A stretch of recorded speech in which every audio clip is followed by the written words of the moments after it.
할렐루야. 오늘 13주년이 돼서 이렇게 아름다운 찬양을, 이렇게 노래 잘하는 찬양대를 통해서 하나님께 올려드릴 줄은 꿈에도 몰랐습니다. 처음에 2002년 9월 28일 날 첫 예배를 물랑 수양관에서 어른 10명, 어린이 4명이 드렸는데 그 중에 대부분은 귀국 대상자들이었습니다. 참으로 미약하기 그지 없는 시작이었는데 하나님께서 13년 동안 큰 은혜 주셔서 우리 교회가 이만큼 자라왔고 또 사명도 감당하고 또 이렇게 풍성한 찬양 가운데 예배를 드리게 되었습니다. 처음에 교회를 개척했을 때 엠페으라고 하는 미시옹 포퓰레 에방젤릭이라는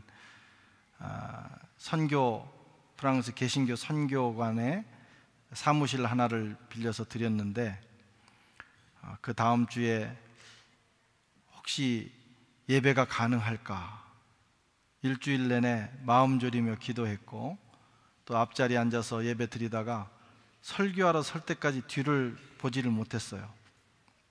왜냐하면 혹시 성도들이 없어서 예배를 드릴 수 없으면 어떡하나, 제가 좀 소심하고 새가슴이거든요.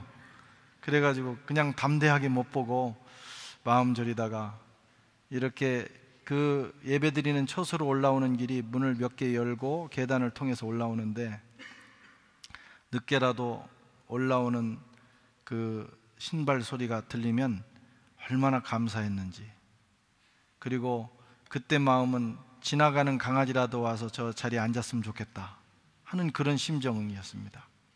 그런데 하나님께서 오늘 작고 미약한 우리 파리 선한교회를 이제는 은혜롭고 건강한 교회로 세워주시고 또 많은 분들이 왔다가 돌아가셨지만 그러나 우리가 이번에 계산을 다 해봤어요.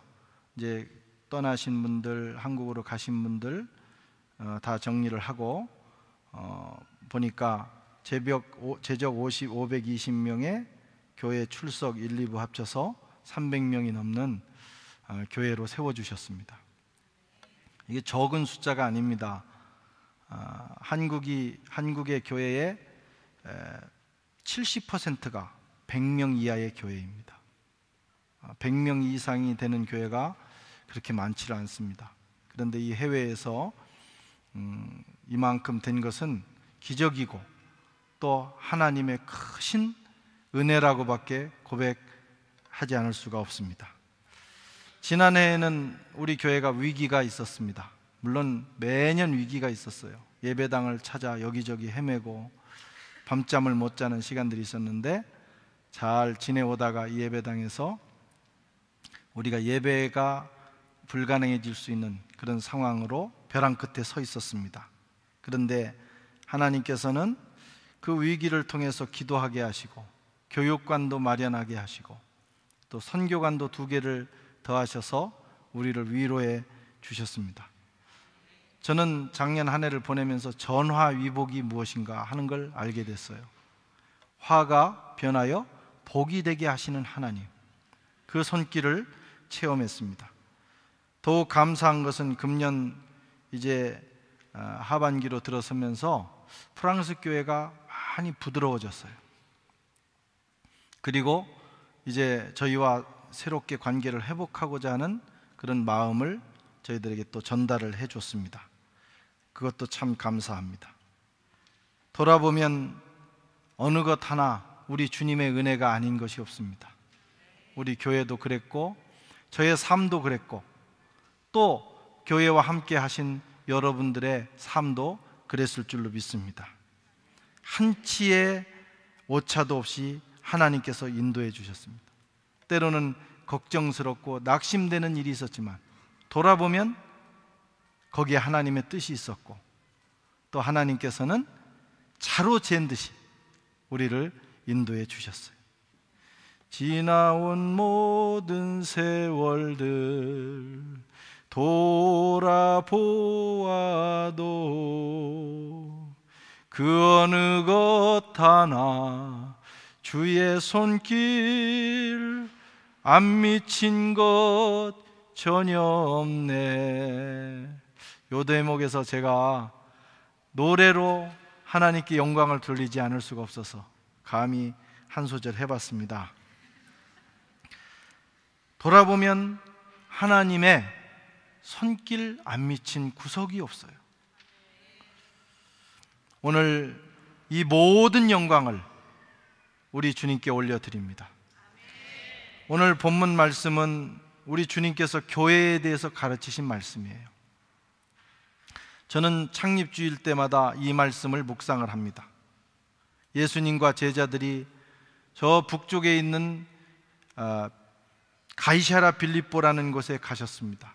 예수님께서 제자들에게 묻습니다. 세상 사람들이 나를 누구라 하느냐? 이렇게도 말하고 저렇게도 말합니다. 너희는 나를 누구라 하느냐? 그때 베드로가 대답하기를 주는 그리스도시요 살아계신 하나님의 아들입니다. 주님이 너무 기쁘셨어요. 깜짝 놀라셨어요. 어떻게 이게 하늘의 비밀을 베드로가 알았는가? 그래서 오늘 17절에서 19절까지 말씀을 하시는데 같이 읽어보겠습니다. 예수께서 대답하여 가라사대 바요나 시몬아 내가 복이 있도다.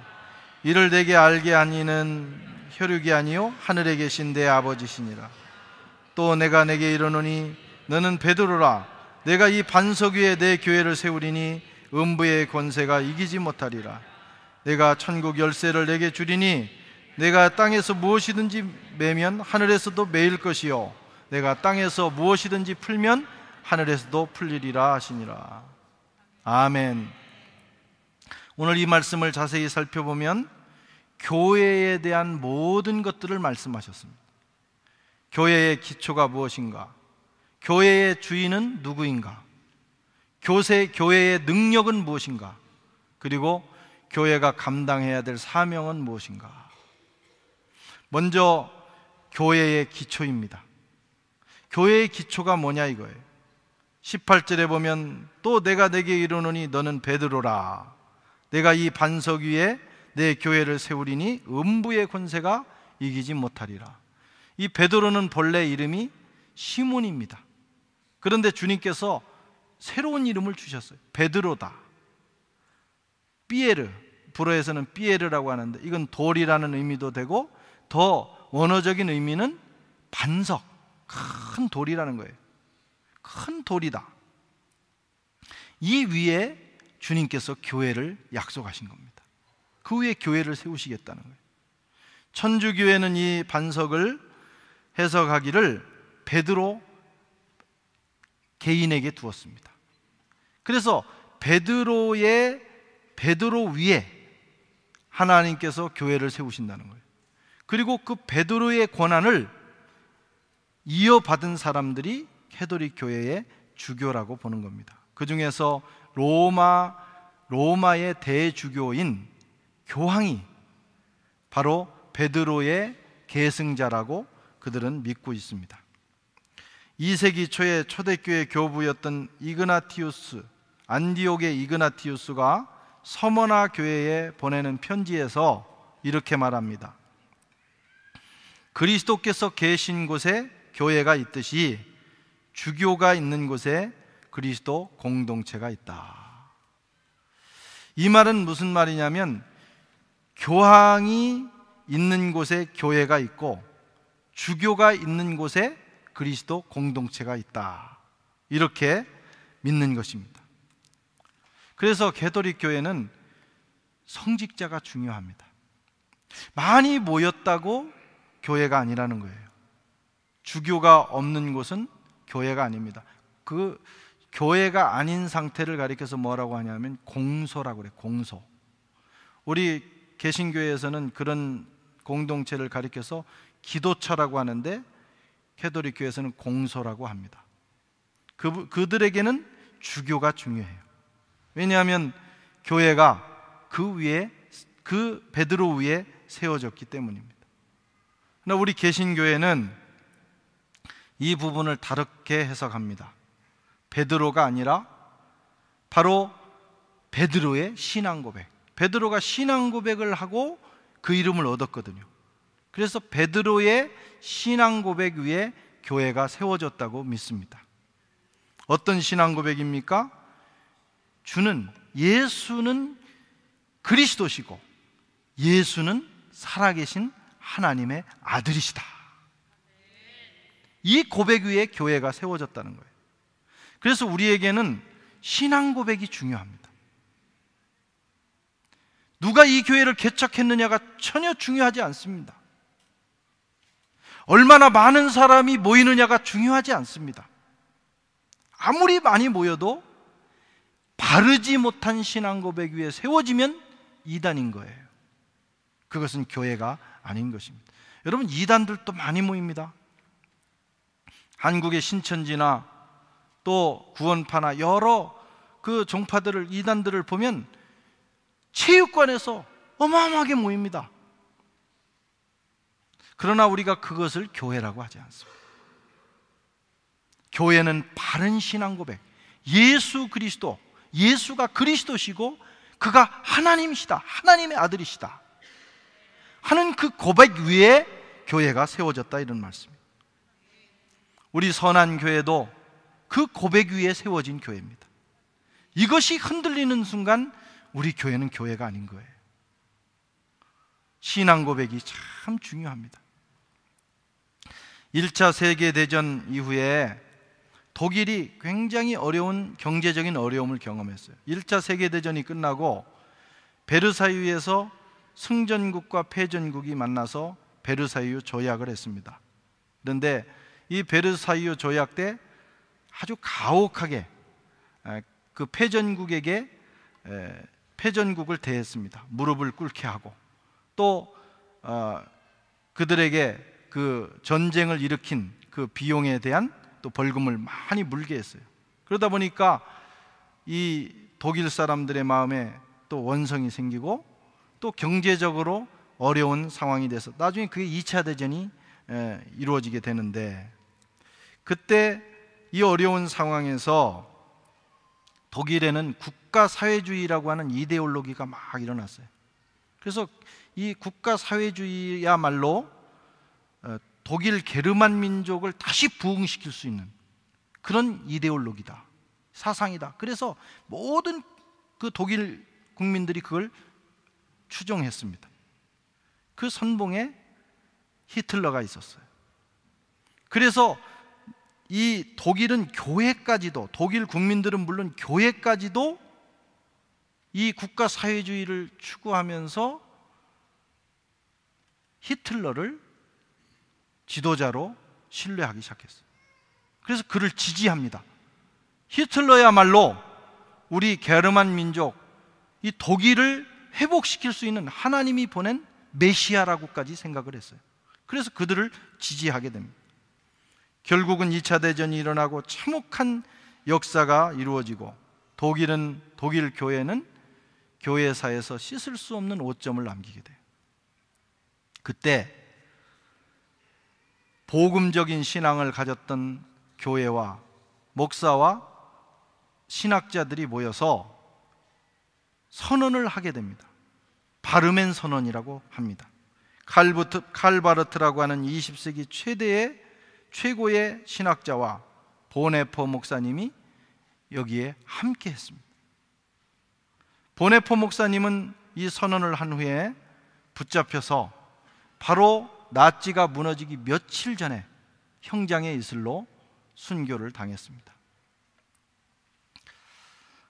이 바르멘 선언의 핵심 내용이 뭐냐면, 우리는 예수 그리스도 외에는 그 어떤 것도 그 누구도 주로 고백할 수 없다.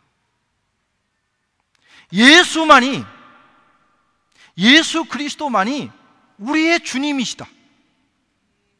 어떤 이데올로기도 어떤 지도자도 우리의 주님일 수 없다 하는 고백을 한 거예요.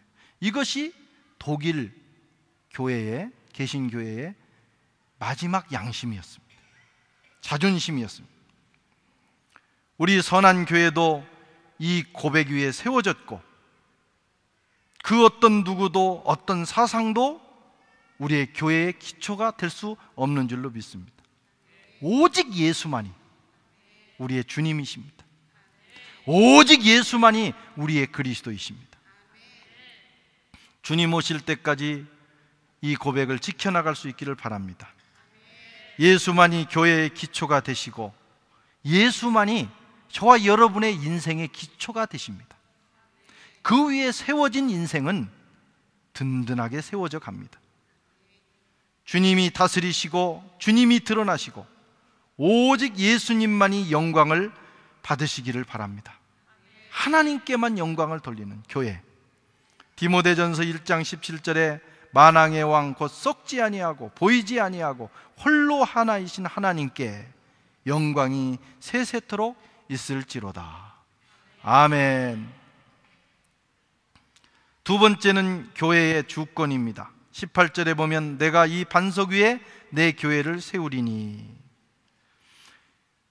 교회는 주님이 직접 세우신 주님의 교회입니다. 내가 이 반석 위에 내 교회를 세우시겠다, 주님이 말씀하셨어요. 교회의 주인은 주님이십니다. 그런데 우리도 모르는 사이에 누군가가 주인이 됩니다. 개척한 목사가 주인이 되기도 하고, 헌신한 장로가 주인이 되기도 하고, 그러면 싸움이 일어나는 거예요.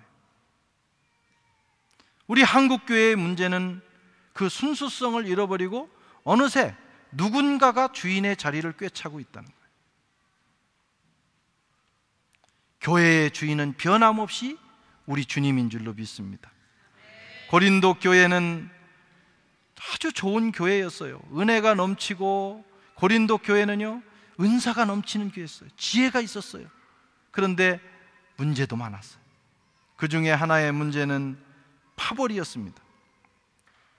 지도자를 중심으로 얼마나 축복을 받았는지 이 교회는 초대교회 최고의 지도자들이 다 지나갔어요. 바나바도 지나가고, 게바 베드로도 지나가고, 또 바울도 지나가고. 그래서 그 지도자들을 중심으로 파가 생긴 거예요. 나는 바울파, 나는 아볼로파, 나는 게바파, 심지어 나는 예수파. 그래가지고 서로 반목 절시하고 싸우기 시작하는 거예요. 사실은 그 지도자들을 따르는 것이 아니라 그들의 숨겨진 욕심이 있었던 거예요. 그렇게 해서 세력을 잡고 전체를 지배하고 싶은 욕망, 아주 불순한 욕망이 그들에게 있었던 것입니다. 그들에게 사도 바울은 말하기를 육에 속한 사람들이다, 영적인 사람들이 아니다. 환상 본다고, 방언한다고 영적인 사람이 아니라 너희들은 육적인 사람들이다. 고린도전서 3장 5절에서 8절에 그들에게 이렇게 권면합니다.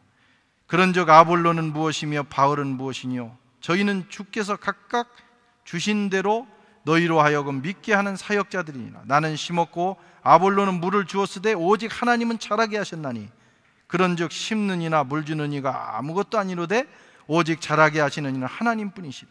심는 이와 물 주는 이가 일반이나 각각 자기의 일하는 대로 자기의 상을 받느니라. 바울도 아무것도 아니라는, 게바도 아무것도 아니라는 거예요.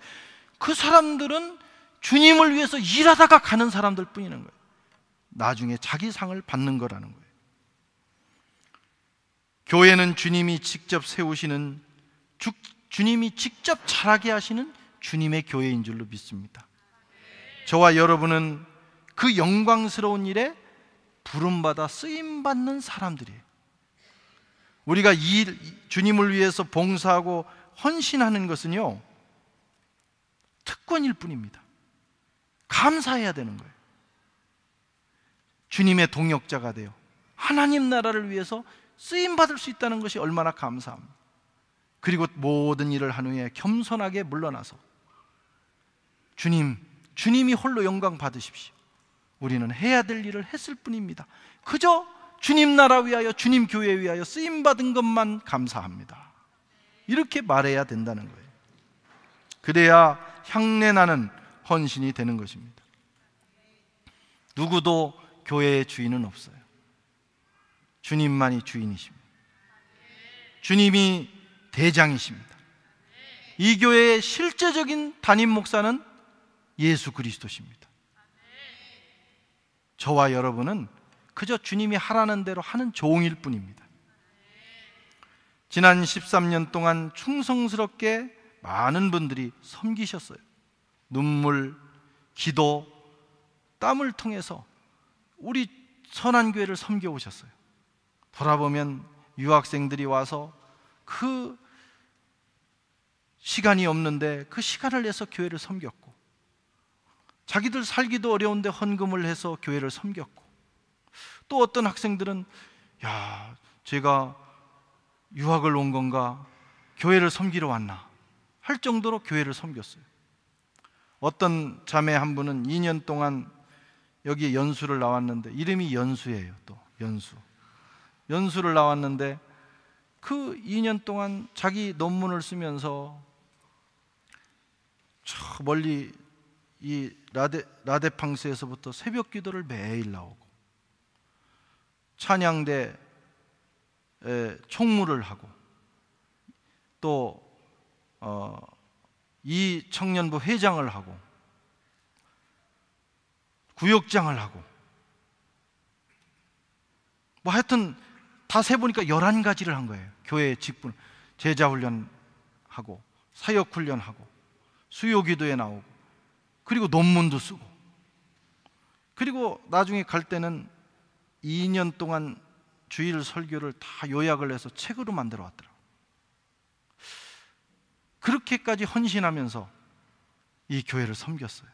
오늘 우리 선한교회가 여기까지 온 것은 이런 보이지 않는 곳에서 기도하며 땀 흘리며 눈물 흘리며 섬겼던 모든 성도들의 헌신이 있었기 때문입니다.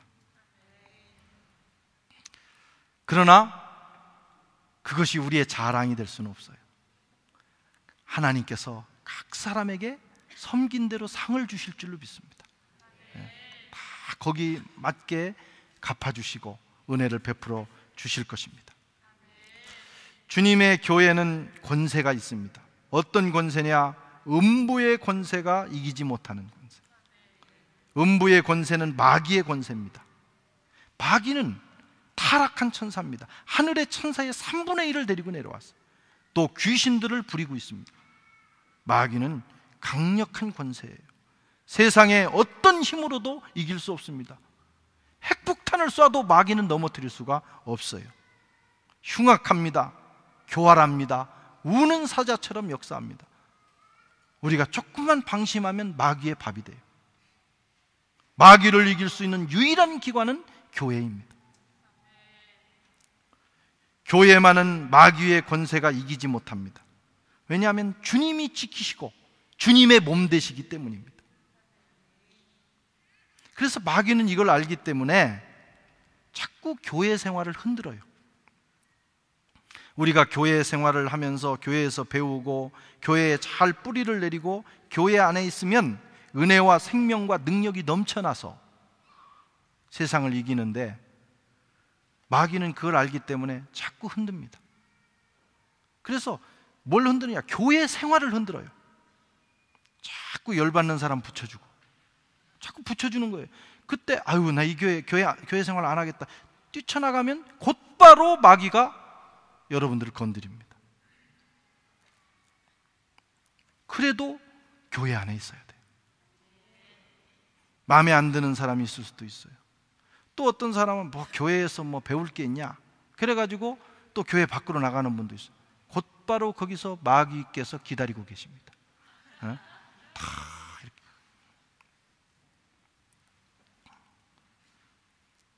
자꾸로 밖으로 나오라고 합니다. 이탈하라고 합니다. 흔들어댑니다. 여러분, 하나님의 교회만이 마귀의 권세로부터 우리를 보호하는 현장이에요. 힘들어도 여기 있어야 돼요. 여기서 훈련받고 여기서 성장해야 합니다. 그리고 나가서 세상을 변화시키는 일꾼이 돼야 되는 것입니다. 또 교회를 흔들려고 마귀는 역사합니다. 많은 정권과 많은 세상의 기관들이 끊임없이 교회를 흔들고 있어요. 그러나 지금까지 보면 교회를 흔들었던 정권이나 그런 권세는 반드시 무너집니다. 공산주의가 세계를 다 먹을 것 같았지만 교회를 말살하고 하나님의 성도들을 박해했던 그들은 순식간에 무너졌어요. 북한이 70년대만 해도 우리보다 잘 살았다고 합니다. 하지만 교회를 없애고 성도들을 잡아 죽였던 그 북한 정권은 지금 전 세계에 가장 가난한 거지 국가가 됐어요. 저도 50년을 살아가면서 어려서부터 신앙생활을 했는데 하나님의 교회를 잘 겸손하게 섬겼던 가정들은 자자손손 하나님께서 은혜를 주시는데요, 교회를 어렵게 하고 교회를 흔들고 비난하고 그랬던 사람들은 당장은 몰라요. 그런데 1대 2대 넘어가면서 안 돼요, 안 돼. 내가 잘 되는 것을 못 봤어요. 하나님의 교회에는 하나님의 영광이 있습니다. 우리가 교회를 흔들면 하나님의 영광을 흔드는 거예요. 그러나 교회를 사랑하고 주님의 몸된 교회를 위하여 헌신하면 주님이 우리의 인생을 돌보아 주십니다. 교회는 주님의 몸이기 때문이에요.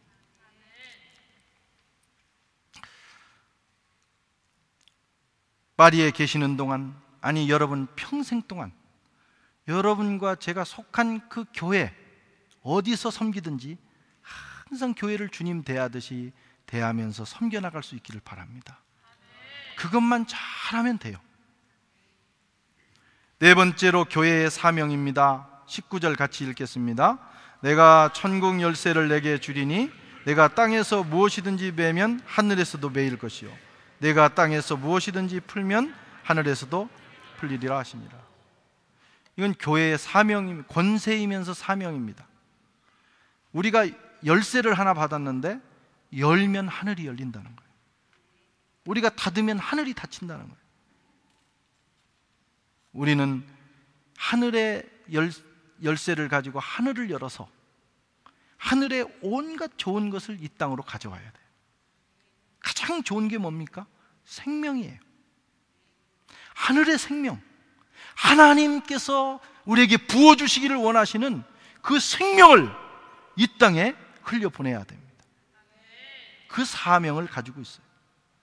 죄와 허물로 죽은 세상을 위하여 생명의 문을 열어야 합니다. 절망과 낙심 가운데 있는 세상을 위하여 영원한 소망의 문을 열어야 됩니다. 교회가 열면 열린다, 이런 말씀입니다. 우리가 이 일을 게을리하면 우리 때문에 살아야 될 세상이 죽습니다.